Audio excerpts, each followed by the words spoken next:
ስለሀገርም በማሰብ ደሞ ቆኔ ይታየኛል ችግር የለውም የከተማውን መብራት ስላለ እስኪ አብራው ለዩ እሺ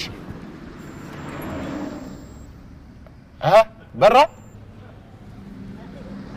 እንዴ ቆይ አሁንስ አሁን የሚበራው ራሱ ጠፋ እሺ ቆይ እኔ እኮ አላምንህም እስቲ ተረጋጊ አይዞሽ ግድልሽ ብር ከሰጠነው ይሄዳል ቦሎ ደሞ አልፋል ጎማው ልሾ ነው አልቋል እኮ አይ ታዲያ መቼስ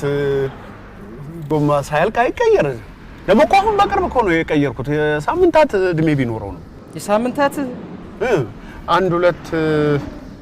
መቶ ሳምንታት አንተ ትቀልዳለህ እንደዚህ አይነት መኪና እንድትነዳ አልፈቅድልህ መኪናዋ ታሰራለች በልቁልፍ አምጣ ኦኬ ወደዛች ወደ ተውናት